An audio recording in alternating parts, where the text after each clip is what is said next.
First ever factory outlet Mukunda jewellers ఇప్పుడు చందానగర్ లో April 19th గొప్ప ప్రారంభం.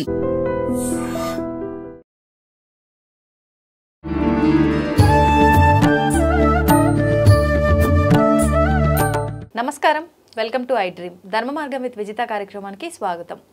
అయితే విశ్వ నియమాలను విశ్వవ్యాప్తం చేయడమే ఆవిడ ఆశయంగా పెట్టుకున్నారు వారే లక్కరాజు నిర్మలమ్మ గారు. ఇప్పుడు వారితో మాట్లాడి మనం మరిన్ని విషయాలు తెలుసుకునే ప్రయత్నం చేద్దాం. అమ్మ నమస్తే. నమస్తే అమ్మ, అక్షయ తృతీయ. అక్షయ తృతీయ అనగానే ఆడవాళ్ళందరం కూడా బంగారం కొనుక్కోవాలని చెప్పి తెగ ఉత్సాహంగా ఉంటాం. నిజంగా ఆ రోజున బంగారం కొనాలా? అసలు చేయవలసిన విధి విధానాలు ఏంటో తెలియజేయండి అమ్మా. అక్షయ అంటే క్షయం కాకుండా ఉండేది, అంటే కరిగిపోనిది, అంటే మిగులుగా ఉండేదాన్ని అక్షయ అంటారు. అక్షయంగా ఉండే కాలం అనుక్షణం భ్రమణంలో క్షయమైపోతుందని ఒక కవిత రాశాను ఒకసారి.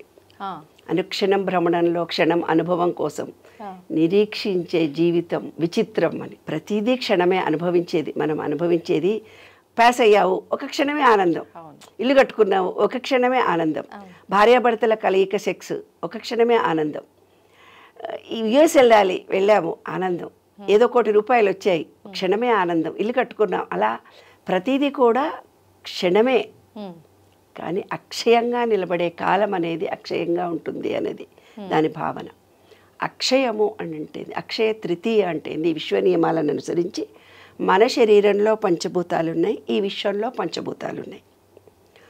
పంచభూతాలకు విశ్వంలో ఉండే భూతాలు గీతాలు కాదే ఎనర్జీ పాయింట్లు మన దాంట్లో 5 ఉన్నాయి. వాటరు, భూమి, నీరు, గాలి. బయట కూడా వాటరు, భూమి, ఆకాశము, స్కై, గాలి, ఎయిర్, అవన్నీ బయట 5 లోపల 5 ఉన్నాయి. ఇవి మిక్స్ కావాలి. అవి కలవడమే జీవితం అన్నమాట. అయితే మీరేం చేస్తారు? ఆదిత్యాయ చ సోమాయ మంగళాయ బుధాయ చ గురు శుక్ర శనిభ్యస్త రాఘవే కేతవే నమః అంటారు. అవును. ఆదిత్య అంటే ఏంటి? మన సహస్రార చక్రం. సోమ సండే అంటే మన సహస్రార చక్రం. మండే అంటే మన ఆజ్ఞా చక్రం. ట్యూస్డే అంటే మన విశుద్ధి చక్రం. వెడ్నెస్డే అంటే మన హార్ట్ చక్ర, బుధుడు. గురువు అంటే మన మణిపూరక చక్రం, దాన్ని ఏమన్నారు? గురువారము అన్నారు. శుక్రవారం అంటే మన యూట్రస్, నీళ్ళుండే పార్ట్. మగవాళ్ళకంతే ఆడవాళ్ళకంతే స్వాధిష్టాన చక్రం. అదని చక్రాలని పేరు పెట్టారు కానీ మన వాటర్ ఎనర్జీ పాయింట్. తర్వాత మూలాధారం అనేది భూమి point. Sunday, Monday, Tuesday, Wednesday, Thursday, Friday and Saturday మూలాధారం. మరి ఆదిత్యాయ చ సోమాయ మంగళాయ బుధాయ చ గురు శుక్ర శనిభ్యస్త రాఘవే కేతువే. రాహువు కేతువు ఎక్కడున్నాడు? రాహువు అంటే మన తలకాయ కంప్యూటరు, కేతు అంటే మన కాళ్ళు. కేతు దశ వచ్చిందంటే తిరుగుతా పోతుంటారు. వీడంటే కేతు దశలో పుట్టినవాడు ఎక్కడెక్కడో జర్నీలు చేస్తూ ఉద్యోగాలు చేస్తాడు. రాహు అంటే కంప్యూటరు, అంటే వాడికి బ్రెయిన్ మాత్రమే ఉంటుంది, పార్ట్లు ఏవి ఉండవు. అదే మన కంప్యూటర్. ఇవాళ రాఘవే కేతువే నమః అన్నారు. అయితే ఈ విశ్వం మొత్తము ఒక ఎనర్జీ తిరుగుతూ, అంటే రాహుదోషము, గురుదోషము, శని దోషము, ఆ దోషము, ఈ దోషము వచ్చిందంటారు కదా. ఏ దోషాలు ఎక్కడుండవు, అన్ని మనలోనే మనం చేసుకోవాలి, ప్యూరిఫై. అందుకే నేను ఇంత గొప్పగా చెప్తున్నాను. ఆ అక్షయ తృతీయకి ఈ మనలో ఉండే పంచభూతాలకి, ఈ విశ్వంలో ఉండే పంచభూతాలకి మనం ఆదిత్యాయ చ సోమాయ అని మూడిటికి కనెక్షన్ చెప్పేశాను. ఇప్పుడు నీకు అర్థమైంది. విశ్వంలో 5 వాటరు, ఎనర్జీ, అవి 5 పాయింట్లు ఉన్నాయి. మనలో కూడా వాటర్ ఎనర్జీ పాయింట్. భూతాలు అన్నాను, భూతాలు ఉండవు, పిశాచాలు ఉండవు, ఎనర్జీ పాయింట్స్ అంతే. మనలో కూడా 5 ఉన్నాయి ఎలిమెంట్స్, బయట కూడా 5 ఎలిమెంట్స్ ఉన్నాయి. నవగ్రహాలు అంటే నేను చెప్పాను, ఆదిత్యాయ సోమ మంగళ అంటే మన శరీరంలో ఉండే పార్టులు అన్నిటికీ లింక్ కలిగించడం. శని దోషం పట్టింది, రాహు దోషం పట్టింది అని అంటే మన పార్టుల్లో శరీరాన్ని క్లీన్ చేసుకోవడం. బుధ దశ అంటే ఏంటి? బుధ అంటే ఏమిటి? గ్రీనరీ, మన హార్ట్. బుధవారము గ్రీన్ శారీ కట్టుకుంటాం, అంటే గ్రీనరీ చూస్తాం. ఈ విశ్వంలో ఎనర్జీ మారుతూ పోతుంటుంది. అక్షయ తృతీయ రోజున మన పూర్వీకులు ఎంతో జ్ఞానవంతులు, తెలివివంతులు. మన ఆధ్యాత్మిక అనేది చాలా గొప్ప విషయం. ఎందుకంటే అక్షయ తృతీయ రోజు అక్షయంగా ఉంటుంది ప్రతిదీ. అంటే నీవు నీ బాడీలో ఏ దోషం ఉన్నా ఆ రోజు అన్నీ ప్యూర్ చేసుకోవచ్చు, అన్నిటినీ నీవు వెరిఫై చేసుకోవచ్చు. నీ బాడీలో ఉండే ఈ పంచభూత తత్వంలో నీలో స్థిరత్వం లేదు అని అనుకో, మట్టిలో కాళ్ళు పెట్టేసుకొని లం అనే బీజాక్షరాన్ని జపించినట్టయితే మూలాధార స్థిరత్వం ఏర్పడుతుంది. లం తర్వాత బమ్ అనే బీజాక్షరాన్ని జపించి నీళ్ళల్లో ఉంటే కనుక మనకు స్వాధిష్టాన చక్రంతో కాన్సన్ట్రేషన్ చేసుకుంటే రిలేషన్షిప్ పెరుగుతాయి, పిల్లలు పుడతారు.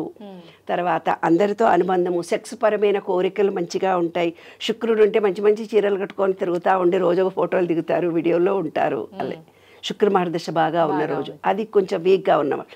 లేదు మణిపూరక చక్రం అంటే ఆరోగ్యం బాగా లేని వాళ్ళు ఆ రోజు రమ్మనే బీజాక్షరాన్ని సూర్యుడి ఎదురుగా ఉండి కోరుకున్నట్టయితే కనుక విశ్వంలో ఉండే సూర్యశక్తి మనలోకి డైజెషన్ కెపాసిటీ ఇంప్రూవ్ చేయి, ఇమ్యూనిటీ ఇంప్రూవ్ అయిపోయి ఆరోగ్యం బాగా అవుతుంది.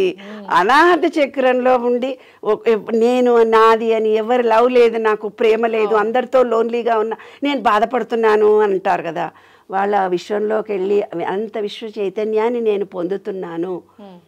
లం వం రం హమ్ అనే బీజాక్షరం, హమ్ అనే బీజాక్షరాన్ని జపించుకుంటూ వెళ్తే గనక మనకు ప్రేమ కృతజ్ఞత అన్నీ లభిస్తాయి. ప్రేమించుకోవాలి నేను ఎవరినన్నా అనుకున్నోళ్ళు ఇది మంచి అవకాశం. ఆ రోజు హ్యాపీగా విశ్వంలోకి వెళ్ళిపోయి ఐ లవ్ యూ డార్లింగ్ అనుకోండి, మీ డార్లింగ్స్ అంతా మీకు ప్రేమిస్తారు. ఎం అనే బీజాక్షరాన్ని జపించి అనంత విశ్వ చైతన్యంలో గ్రీనరీలో కూర్చొని మమేకమైపోయి ఈ విశ్వం నాతో ఉంది, నేను విశ్వంతో ఉన్నా, అందరిని మనసారా ప్రేమిస్తున్నాను, కృతజ్ఞతతో ఉన్నాను అనుకోవాలి. తర్వాత ఇది యం బీజాక్షరం, ఇది శబ్దశక్తి. నాకు మాటలో కమ్యూనికేషన్ లేదు, మాట్లాడితే నాకు మాట విలువ పెట్టడం లేదు. ఆ విశ్వంలో ఉండే బ్లూ కలర్ను చేస్తూ ఎమ్మనే బీజాక్షరాన్ని జపించినప్పుడు మాటకు విలువ గౌరవం పెడుతుంది. ఇదమ్మా అక్షయ తృతీయ అంటే. ఆజ్ఞా చక్రం అంటే ఇది, అంటే స్థిరత్వం లేకపోవడము, మనిషి మీద నమ్మకం లేకపోవడం. ఓం అనే బీజాక్షరాన్ని విశ్వంలో ఉండి ఓం అని 108 times మీకు ఏ దేవుడు ఇష్టమైతే ఆ దేవుడు ముందుండి ఓ చూడు నేను ఎలా అంటాను అలా అనాలి.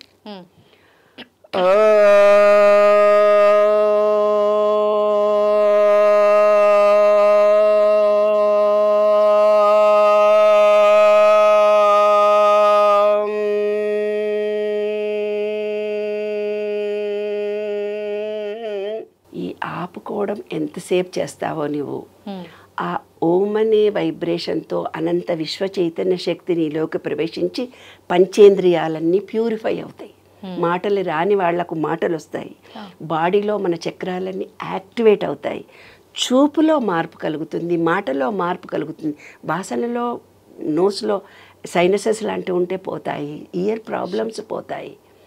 ఓంకారాన్ని జపిస్తే అన్ని విశ్వంలో ఉండే ఓంకారము మనలో ఉండే ఓంకారము ఏకత్వం ఉంటాయి. 5 elements బయట ఉన్నాయి, 5 elements మనలో ఉన్నాయి, అన్నీ ఏకత్వం పొంది ఎనర్జీ వస్తుంది. మీ సెల్ ఫోన్లో డిశ్చార్జ్ అయిపోయినప్పుడు సెల్ ఫోన్ ఛార్జింగ్ పెట్టుకున్నట్టుగా ఈరోజు చాలా మంచి రోజు కాబట్టి ఈరోజు అక్షయ తృతీయ నాడు ఓంకారాన్ని 108 జపించండి, మీకు కావాల్సినవి కోరుకోండి, మీ బాడీలో అన్నీ కావాల్సిన పార్ట్లన్నీ యాక్టివ్ అవుతాయి.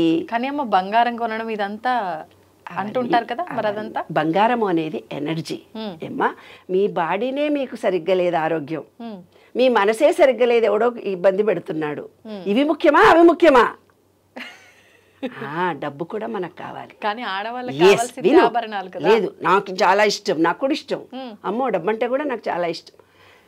శరీరం అనేది మొదలు, తర్వాత డబ్బు ఎనర్జీ. ఆ ఎనర్జీ లెవెల్ నీకు ఉండాలంటే నీ బాడీలో ఎనర్జీ ఉంటేనే ఆకర్షిస్తుంది, లేకపోతే డబ్బును ఆకర్షించలేవు. డబ్బు కంటే బంగారం ఇంకా గొప్పది. ఈ శరీరము డబ్బు నీ దగ్గర ఉంటే తప్ప బంగారాన్ని ఆకర్షించే ఎనర్జీ లెవెల్ నీకు పెరగదు. కాబట్టి ఈ అనంత విశ్వ చైతన్యంలో ఎనర్జీ మారుతూ పోతుంటుంది. నీలో ఎంత పాజిటివ్ ఎనర్జీ ఉంటే అంత బంగారాన్ని నువ్వు కొనుక్కోగలవు. నీ పాజిటివ్ ఎనర్జీ ఎంత ఉంటే అంత డబ్బుని నువ్వు ఆకర్షించగలవు. డబ్బుని ఎంత ఆకర్షించగలిగే పాజిటివ్ ఎనర్జీ నీ బాడీలో ఉండే ఎనర్జీ లెవెల్స్ పెరిగినాయనుకోండి, నీకు కావాల్సినంత బంగారం నీకు వచ్చేస్తుంది, అక్షయంగా వచ్చేస్తుంది. అదే అక్షయ తృతీయ రహస్యం. ఆ రోజు దాన ధర్మాలు చేయమంటారు. ఎందుకు? మనం పెట్టి పుట్టాలి అంటారు. అంటే ఏదైనా మనం ఇస్తేనే మనకు వస్తుంది. ఈ విశ్వం ఎదురు చూస్తూ పోతుంది నువ్వేమిస్తావని. అది సంగతి రహస్యం. ఓకే, సూపర్ అమ్మా. నిజంగా చాలా అంటే కొత్తగా ఉంది మీరు చెప్పిన సబ్జెక్ట్ అంతా కూడా. అందరూ చెప్పిన దానికి ఎప్పుడు మీరు ఆపోజిట్ గానే విశ్వ నియమాలని యాడ్ చేసి చెప్తారు కదా, నిజంగా చాలా సరికొత్తగా అనిపించింది టాపిక్ అంతా కూడా. ధన్యవాదాలు. Thank you.